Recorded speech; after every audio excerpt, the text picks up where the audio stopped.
So as you guys know from the name, today's lesson is Jews are from Judea, which is really sort of the nugget of what we want our kids to take away from Club Z, and I'll explain why in a moment. Who am I? I'm Valerie. I'm the Assistant Regional Director and Lead Educator for the Bay Area. I'm also an alumni. So this is going to be like a mock session that we do with our typical basic training teens. And normally what I'd have our teens do is bring something to the session that shows their family's story, where they're from. Okay, so who here speaks Russian? Anybody here of Mizrahi background? What's that? Family, beautiful question.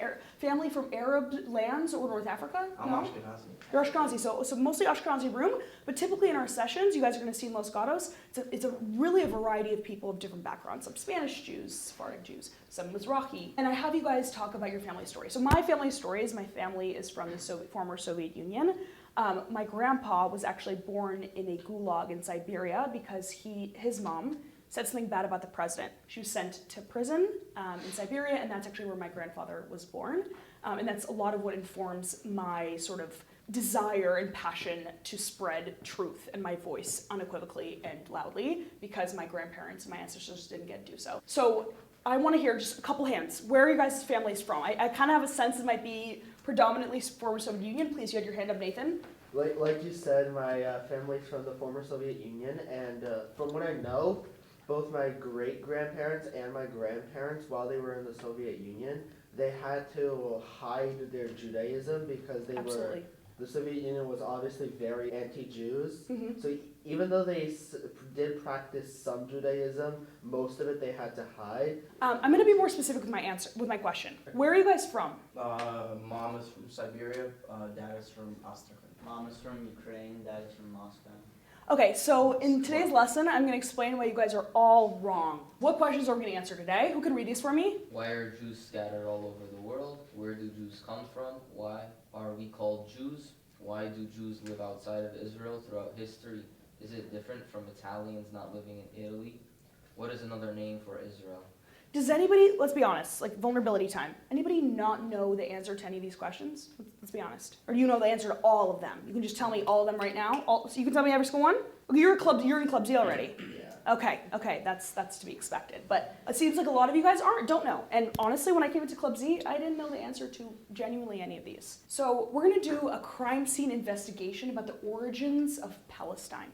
Okay, the story I'm about to tell you guys today is a critical piece of why we are where we are today, why we have the entirety of this conflict, why we have this conflict. There are larger reasons for the Arab-Israeli conflict. The story I'm going to tell you guys today explains a lot of why the world does not believe us when we say we're indigenous to this land, why the world believes that we are white colonizers who came to a foreign land and stole it. So we walk into this crime scene.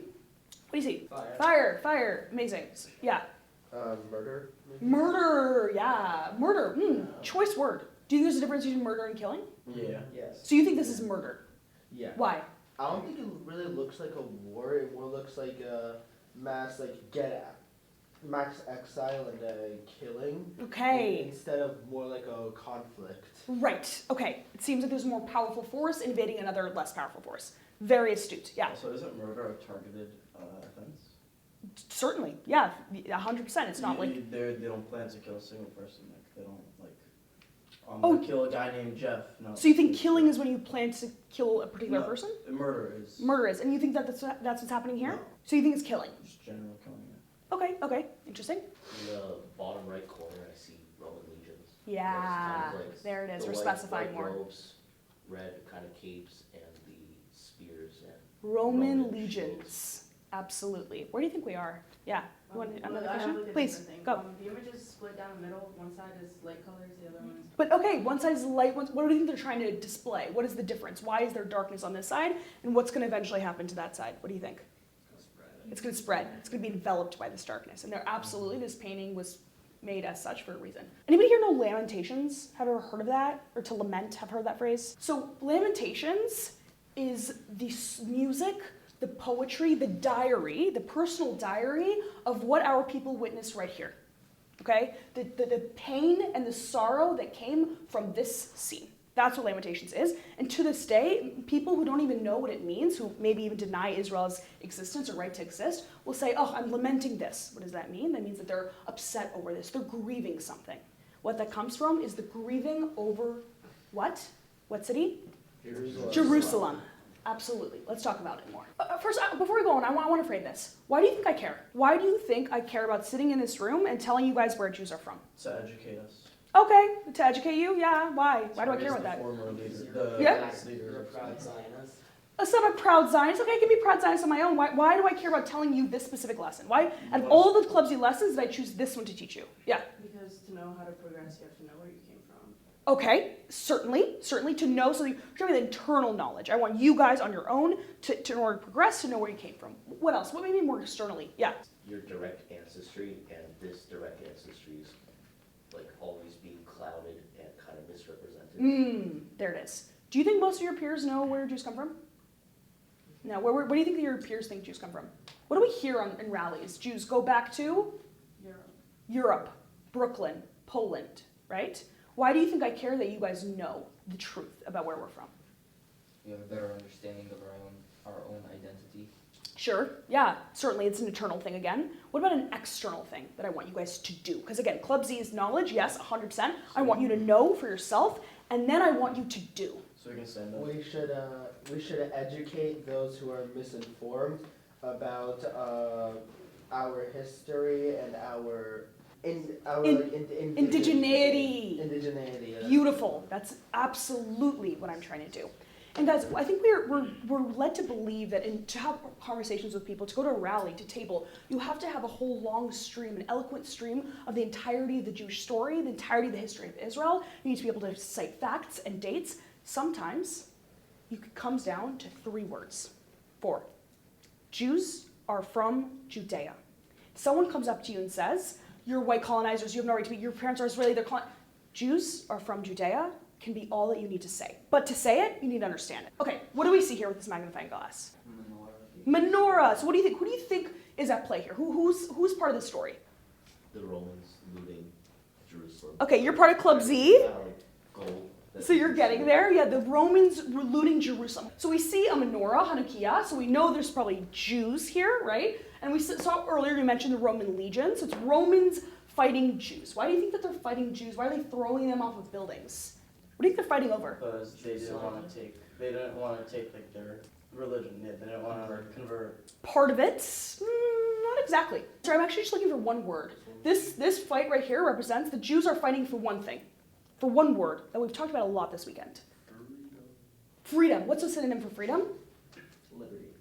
Another synonym. More specifically as it pertains to Israel. What's freedom for Israel? What does that mean? What does that look like? There's a word that I love. Zionism. This painting is Zionism. Okay? Thousands of years ago, this is Zionism. They're fighting not just for their freedom of religion, they're fighting for the sovereignty of their people to self-determine in their ancestral land. So the Jews were living under the Romans, we're going to get into this a little bit later, and they wanted to be a free people who could decide what to do with themselves, not just religiously, but in terms of their courts, in terms of their values, in terms of an army, and they're fighting for that liberty, and they're paying the price for it. And we today are fighting just like these Judeans were fighting back then. Let's get into things a little bit more here. So there's pieces of evidence at the crime scene. Okay, we've gone to this crime scene, there's burning, people are fighting. We know there's Jews, I said Judeans fighting for Zionism, for their freedom, for sovereignty, for their own statehood. We're gonna get into why they were in that position in the first place, answered by these various artifacts. I don't wanna keep talking at you guys. I want you guys to do explorations for yourselves. So I'm gonna break you guys up into 5 groups. Each group is assigned an artifact, okay? Your job is going to be, there's gonna be questions on the back of your artifact that will guide you in your research, okay? This is usually what we do at Club Z. We have laptops, it's a little more, robust, but we're gonna do our best here.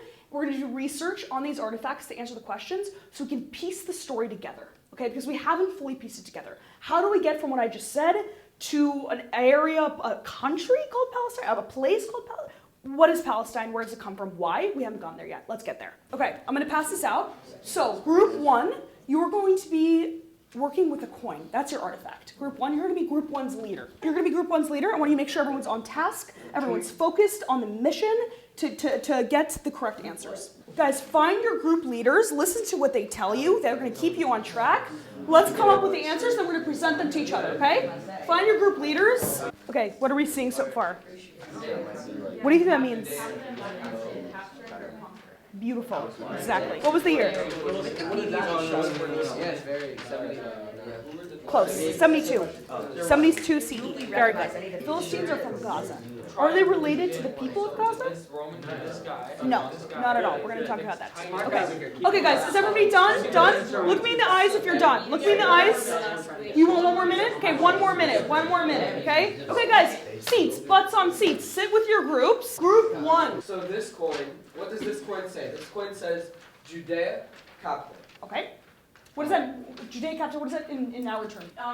Captain means captured or conquered, and this coin says a captured Judea. Beautiful. Continue. I want to hear your voice.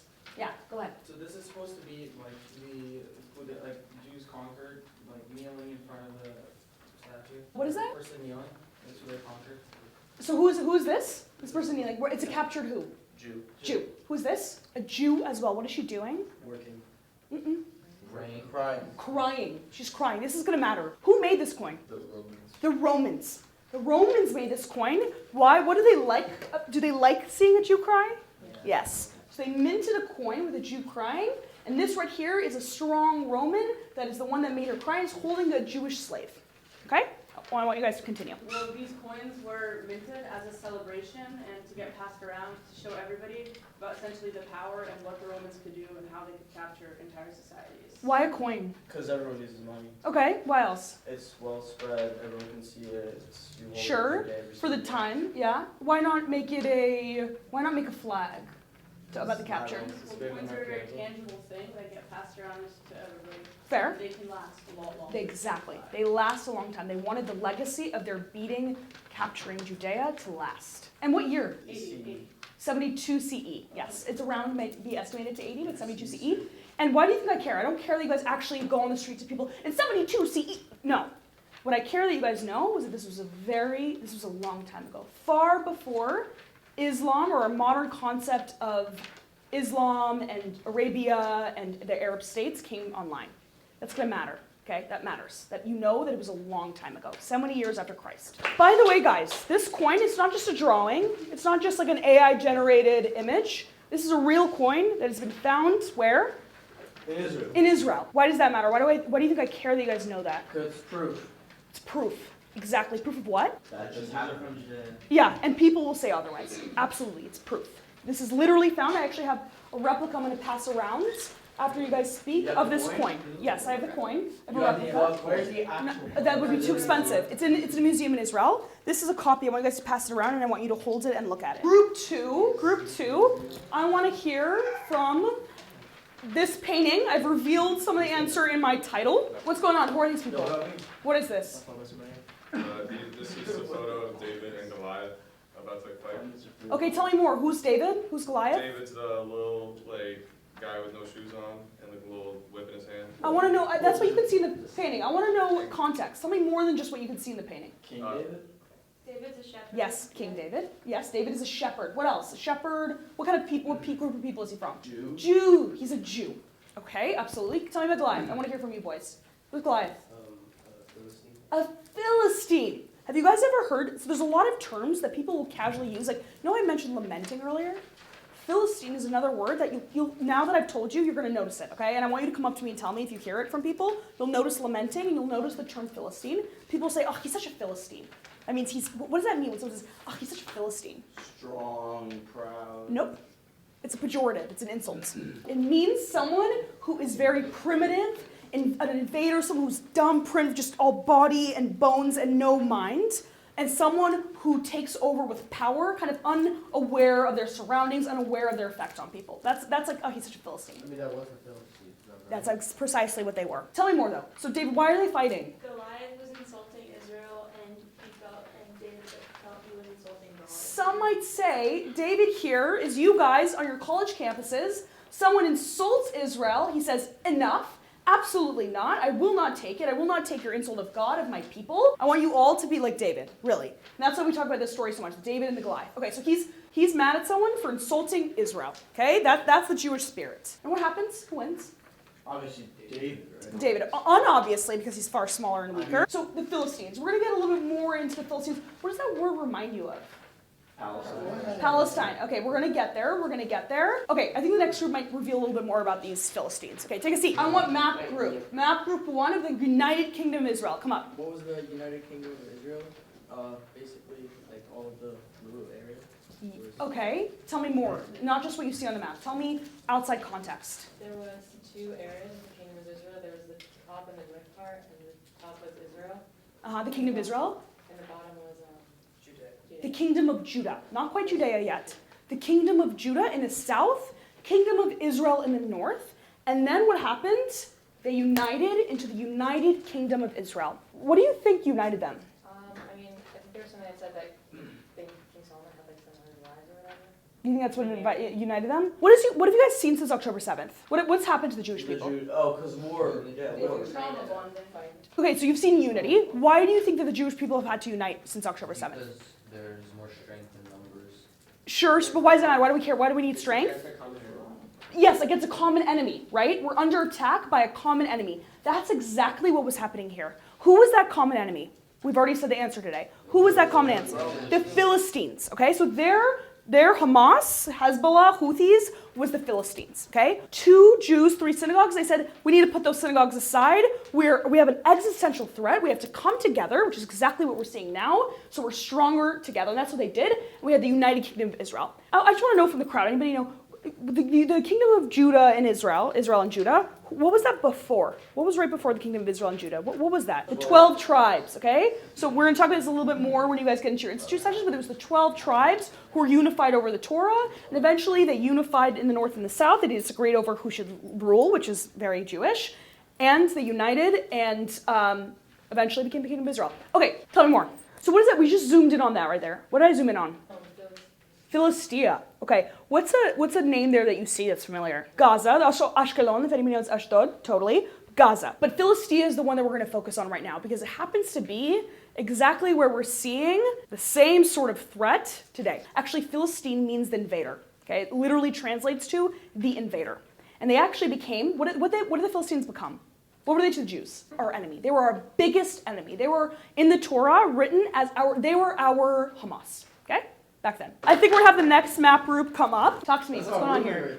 What's going on? We have a map of Judea from Okay. the 1st century. Uh-huh. As we can see, we have Jerusalem here, and like others familiar names that we can see, Gaza and Bethlehem. Okay, familiar names. Keep going. Tell me. Keep unraveling this to me. Judean province in the first. What's a Judean province? What's a province? Like territory. Territory. Totally. Okay. What does it imply? Territory. Does that mean that we have our own army, our own government, full sovereignty? What does that mean? It's usually like part of a bigger country, but they will have like a little bit of its own sovereignty. Exactly. So they have a little bit of freedom, but they're overseen and ultimately controlled and also have to pay taxes to some other entity. What was that entity? Who was that controlling force? The Romans. Exactly. Okay. So we're in a situation where the Jews are being controlled, their land is being controlled, they can't be free. That usually leads to something. Conflict. Okay, sure. What's the thing they're striving for? Freedom, which is Zionism. I want to talk to the next group. Tell me about this relief. Who were the Philistines? Well, like first, here we have like, it says the Egyptian relief of sea people known as the Philistines.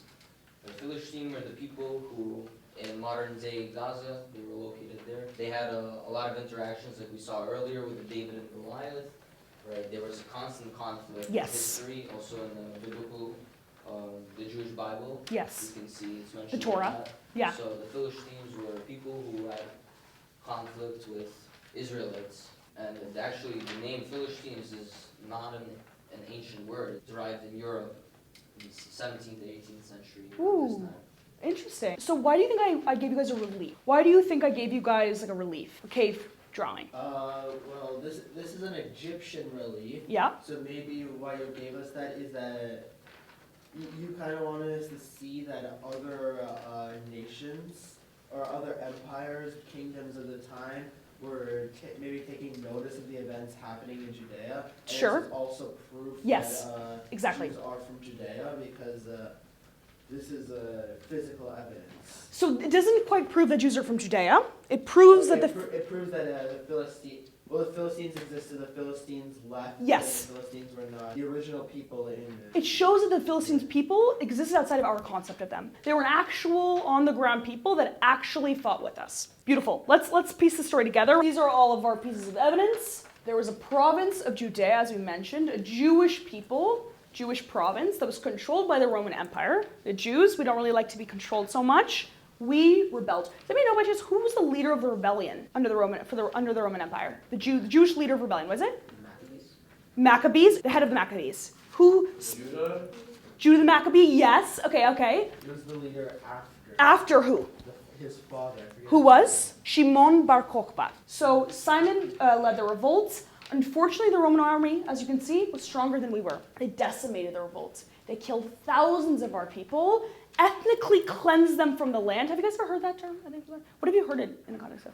Yeah? I've heard it with the Native Americans in America, with the Americans tried to convert all of them to Christianity, tried to destroy their culture. Certainly. And their history. Okay. What's another maybe more relevant to this way you've heard about ethnic cleansing? Yeah. A lot of people say that Israel is ethnically cleansing the people of Palestine. Absolutely. And what does ethnically cleanse mean? What does it mean, ethnic cleansing? What does that sound like? What does that mean? Cleansed by ethnicity. Cleansed by ethnicity, okay? To specifically cleanse a people based on ethnicity, and that's precisely what happened here. We were cleansed. Certainly a population remained. We've had a continuous presence, but majority of us were cleansed from the land as a punishment for our revolt. And then a coin was minted to remember forever this capture of Judea, okay, this capture of Judea, and we lamented it. We cried like this woman over the capture of Judea, okay, and we were spread among the nations. Let's go further. How the Philistines get into this. So this is the ancient coin. Again, it has been found in the area of Israel. It has been literally excavated. A currency was created to say, ha, we got these suckers. They didn't get us. We beat them, showing Roman strength for years, generations to come. What is the word that comes up the most in the Torah? What was the word that Shaharazani said the most this morning? Remember. Remember. We remember. If there's anything that we do, we remember. And you'll see that later on. So when you conquer a land, yes, please. So I'm learning about the Roman history right now in school, and I heard that the Romans actually treated the conquered people of nations fairly, actually, or kind of not like enslaving them. Did this happen before that, or was this an exception? You're right. They were taken as prisoners of war, but they weren't fair. They looted, pillaged, raped, and killed. So certainly I don't think saying that they treated the people that they conquered fairly, at least in this context. I don't know enough about other contexts. But in the context of Judea, they were very violent. So when you conquer a land, you get to rename it. Okay, and what do they rename it? Palestina. Syria, Palestina. So the actually more accurate term, Syria, Palestina. That's just in relation to Syria, which was above. Is a part of larger Syria, was a region called Palestina. Was it a country? No. It was simply a region, yes. Why did they specifically choose this name? Beautiful. It's like I paid you to do this. Why did they specifically choose this name? Yeah. Spite the Jews. To spite the Jews. So this is the term for Philistine. So Palestine comes from Philistine.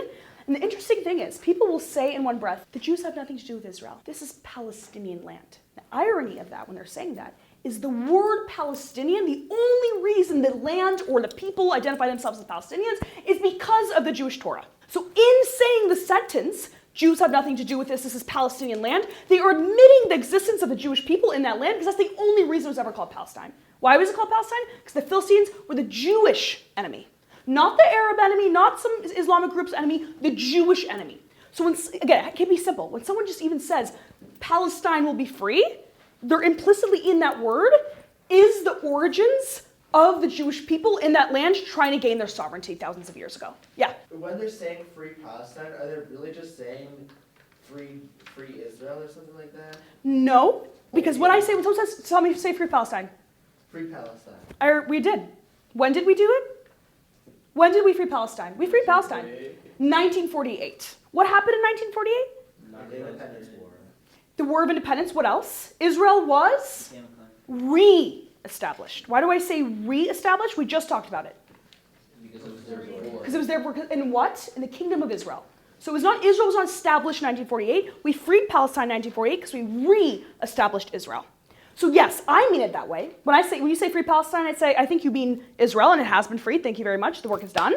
Others don't mean it that way. That word has been re-tokenized to a whole nother fabricated history, which we're going to talk about in another lesson. So the looting of Jerusalem and the ethnic cleansing of the Jewish people. Let's remember this relief. This is another relief. You're going to see it. Has anybody ever seen this somewhere? Yeah. It's on the arch. The Arch of what? Titus. The Arch of Titus. Who's Titus? Who do you think it was? Yeah. Person on this coin. Yes, it is. He was the leader of the Romans. He was the one who led the crushing of the Jews. We're gonna summarize this here. The obliteration of Judea from memory and history. And by the way, I hate to admit it, but they were so successful.